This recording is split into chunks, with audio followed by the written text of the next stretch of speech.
Ginebra Magnolia ang prediction ni Doy TV. Ano ba mangyayari dyan, no? Nakikita ko at nararamdaman ko, si Scottie Thompson po, narinig kayo. Bubuhos, lalaro ng malupit ngayon at tatamaan itong mga timplados. Pasintabi po sa mga fans ng mga timplados dyan. Okay. Yo, what's up mga ka-Doy TV Sports? Welcome back dito po sa ating malupitang channel, Doy TV Sports lamang po. Ang ating po pag-uusapan na nandyan na, okay? Nauhuli po tayo. Ginebra at Magnolia, no? Okay, tinalo nga po. Paano nangyari yan? At of course, ang inyong mga paboritong mga pa-shoutout. Pero bago po yan, magpapasalamat po na si Doy TV, okay, sa patuloy na sumusuporta dito sa atin, okay, sa ating Facebook page din. Maraming salamat. Alright, na nag-expand na po tayo. Usaping OFW, magsisimula na. Ayan lang po. Follow and subscribe na. Okay, mga boss. Okay, so ano ba? So, saan nyo gusto umpisahan? Okay. Kasi nga, naglabas po ako ng prediction, okay, na mananalo ang Ginebra kasi nga si Scottie Thompson ay puputok na. Eh yun pala ang kinatatakot, ha? Neto ni L.A. Tenorio, okay? So pinapacheck niya na si Abarrientos, si Brownlee at inaasahan niya nga, no, yung potential na alam mo na, yung paglabas ng laro ni Thompson. At yan na nga nangyari sa kanila. Okay. Nakakatawa nga dun si Magu ba yun? It's chicken time. Tawa ko ng tawa. Kung paano po kainin ni Justin Brownlee yung kanyang bantay, di po ba? So, well, lumamang po ng 15 ang Ginebra at naku, muntik na naman, no? Na matalo ng or maisahan pa, no, ng Magnolia dahil nga yung mga veterano nila, sila Mark Andy Baroka, Paul Lee, di po ba? Pumupukol pero naubusan po sila bandang dulo, no? So nag-take over again Abarrientos, si Brownlee at ito po si Thompson. Kaya nahirapan sila kasi nga hindi lang yung dalawa, tatlo na sila no? So, yan po ang kinatatakot ng ilang mga team sa Ginebra. Okay. So, yun nga. Nagkatotoo ang ating prediction. At si Japet naman pala, pwedeng maglaro, may go signal. Yun na nga lang, game time decision na po ni Coach Tim Ko na hindi na palaruin. Siguro naramdaman niya, malakas naman pala si Go. May shooting pa rin pala si Torres. Di po ba? So, hindi kailangan ipuwersahin. Di po ba? So, maganda po yung naging desisyon doon ni Coach Tim Cone. Alright? Kaya po na ipanalo. Kasi nga, kapag ang sentro mo talaga tumitira sa labas, nakita niyo naman kung paano sila na-alarma, di po ba? At maganda po, no, kung mapapansin niyo yung laro ni Scottie Thompson, hindi niya pinipilit no? Okay. Kung darating ang bola sa kanya, di ba? Napakakalmado, mga boss. So, ayan. Kaya nanalo po dyan ng Ginebra. Okay. At kala ko talaga nung nanonood ako, mukhang masisilat pa ng mga magsa. Biglang tawag dito, hindi hinayaan ng Ginebra. Kasi nga, 'di ba, mga fans nandyan di ba? At in fairness naman po sa Magnolia, mukha talaga may iniinda si Chapman, no? Mukha talaga pong talaga siya, no? Yun nga, may sakit. Di po ba? Pero ganun pa man, Ginebra pa rin po. Wala nang palusutan, nanalo Ginebra. Okay. So, Karyaso nga po pala, no? Kung alam nyo na, alam nyo na dyan sa Pilipinas, nag-resign na. Di po ba? Ano ba kasi yung team na yan, no? Inala ko dyan, gusto pa yata agawan yung terapirma ng first round pick Di po ba? Alam ko kung bakit. Alam ko. Kala nyo Ginebra lang ang may gusto ng first round pick Hindi, yung isa ding ayoko na po. Ayoko pong gumaya sa mga nagpapa-blind item dyan, no? Diretsuhin nyo na. Kayo naman nagpapamalacristi per minute kayong mga... Bubuisit ako sa mga ganyang klase, no? Nagpapauso sila ng mga ganyan sa basketball. Di naman bagay, no? Napagkamalian pa nga na siya nung naglabas, di po ba, ng 3-team trade, di po ba? Ano pa bang mga kabalbala ng mga pinagsasabi ng mga yan, yung mga trade? Ano na ba? Nangyari na po ba yung mga trades? Wala, di po ba? Shoutout na po tayo. Baka saan po tayo mapunta. Okay, natalo rin pala ang Converge kanina, no? Ba, inaasahan ko naman po talaga yun, no? Si Doy TV lang naman na nag-predict na mangyayari sa Converge yan eh. Yung mga vlogger po, mga walang alam na vlogger, malakas na yun, no? Ano na, ngayon, binabash na ang Converge. Kasi mga tanga kayo eh. Sinabi ko na, ganito mangyayari eh. Tapos ngayon, ibabash yung Converge. Hindi papayag si Doy TV, no? Kaya marami tayong reels dito, pinagtatanggol natin ng mga Converge kasi nga, naintindihan natin ang sitwasyon nila. No? Leo Rivera Gutierrez, defense is the key. Totoo po kayo dyan. Andres ito lang tason, good luck sa ating Kabarangay Ginebra versus Magnolia. Nanalo na po. Sana nanalo na po. Wenceslao Hapon, nag-good PM, Boss Doy TV, good luck. Nanalo po sila. Mary Anticanco, nag-good luck. Vincent Lama, nag-good day. Salamat po. Jonathan De Castro, good day. Boss Doy, I agree ako sa sinabi nyo, lahat yan, lalabas ang laro. Nangyari nga, di ba? Alright. Good luck sa Ginebra, San Miguel. Romel Sales, good day Idol Doy. Yung isang vlogger dyan, no, yung na lagi nag-iimbita ng chismoso sa channel niya. Di pinag-usapan nila, no, bakit daw ang Converge, ganito, ganyan. Bago nyo palang pag-usapan, sinabi ko na sa inyo mangyayari yan. Di po ba? Okay. Herminio de la Cruz watching Ilocos Norte. Nako, salamat po mga taga Ilocos. Mabuhay po kayo. Yan. Mga taga Ilocos. Okay, Giliel Katukod, laban lang Gene King.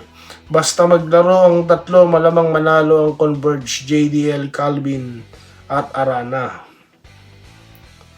Alam niyo po, minsan wala naman din sa presensya ng lahat ng players. Napansin niyo po ba sa NBA? Tignan niyo yung Golden State. Tumalo sa kanila mga bench. Di nga bench eh. Ewan ko kung saan galing yung iba dun eh. Diba? May Curry ka, talo, di ba? So kasi nga, ganun po eh. Kapag naglalaro, alam mo yan, wala na minsan sa kung meron kang superstar o wala eh. Nasa kupunan na po talaga yan. Yung chemistry, no? Kasi minsan kapag, halimbawa, mga bago sila, no? Talagang sila, nothing to lose sila eh, di ba? Kumbaga, no pressure sa kanila, walang inaasahan sa atin. Yun po yung nangyari sa Terrapirma. Na nako, iniintriga na naman daw. Bakit daw po yung import nagbago ang laro? Yun na naman yung mga teorya ng mga chismoso, no? Sila itong mga nagbibigay ng polusyon sa kaisipan ng mga PBA fans. Di po ba? Kaya pag yung mga yan, nagsasalita yung mga yan, hindi ko pinapanood. Pag meron silang ini-interview, pinapanood ko. No? Hindi nga sila makasabat eh. Pag yung source yung nagsasalita, di po ba? Kasi wala naman talaga silang alam. Wala silang alam. Totoo. Ano bang alam nila sa basketball? Wala. Naiinis lang ako, nagdudunong-dunungan, kala mo may alam. Tapos, ginugulo pa nila yung isip ng mga fans. Kilala nyo po ba sino tinutukoy ko? Yung mga chismoso na yan. Robert Kayabyab, go, go, go, Ginebra. Di nga, sabi ni RD Crew. Hindi, wag ka maniwala, ba't nandito ka? Doon ka sa mga chismoso. Mayroon po silang grupo ng mga chismoso. Pwede po kayo doon. Good afternoon, Doy TV. Mananalo na ang Ginebra ngayon. Nanalo po, Sir Kula. Todwaldo.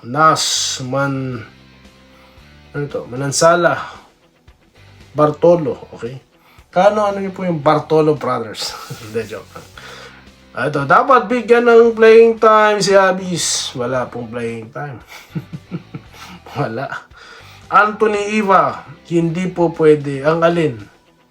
Tignan nyo si Pinto, pinalaro. O di, ang ganda ng pinakita. Narinig tayo ni Coach Tim ko. Go, go, go, Magnolia. Kaya nyo yan, Ginebra lang yan. Puro angas lang yan. Talo po. Ma'am, napasensya na po kayo, ma'am. Natalo po ang Magnolia nyo, ha? Okay lang po yan. Maganda naman po yung nalaro nila. Pinahabol naman eh. Siyempre, kalabisan na ako. Ipapanalunin pa.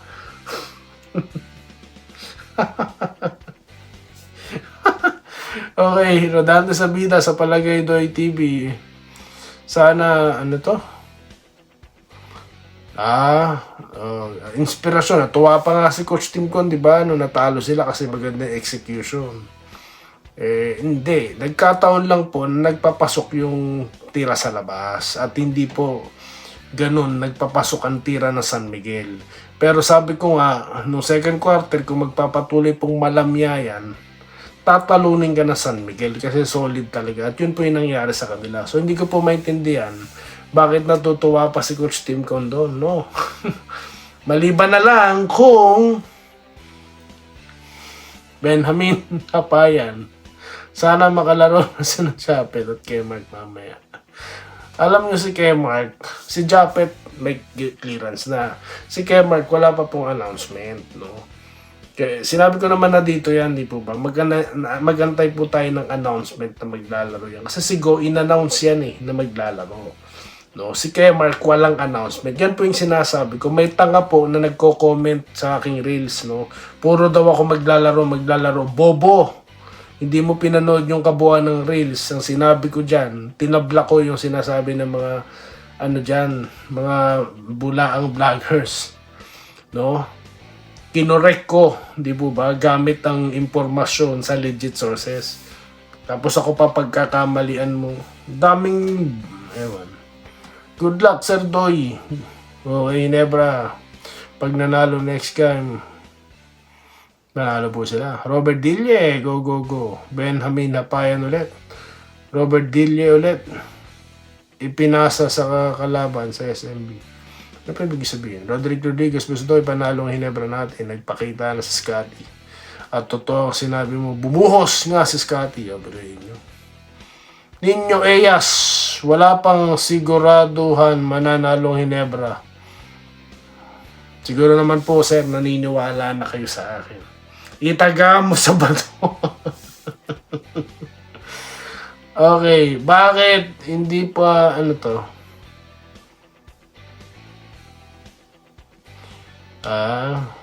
Sabi ko sa inyo, sir, huwag niyong questionin ng coach ng Converge. Baka pumalusaw ang buong team, ang coach hindi. Research niyo po kung sino si Sir Delta Pineda bago po kayo kung anong iba sasabihin niyo. Ako, natutuwa ako kay Coach Delta. Not being a coach. Natutuwa ako because he's so serious sa competition. Kaya pinagtatanggol ko rito ang Converge at yung coach nila, si Coach Delta. No? Yung iba dyan, mga nagdudunong-dunungan eh. Di po ba? Marami daw coach, nalilito daw yung player. Hindi, may sistema yung mga yan. Hindi kasi kayo nakinig kay Doy TV noon eh. O baka di nyo napanood. No? Kung sa mga bobong vlogger kayo nanonood, wala. Ligaw talaga kayo. Yan ang mindset nyo. No? Papalitan daw si Coach Delta.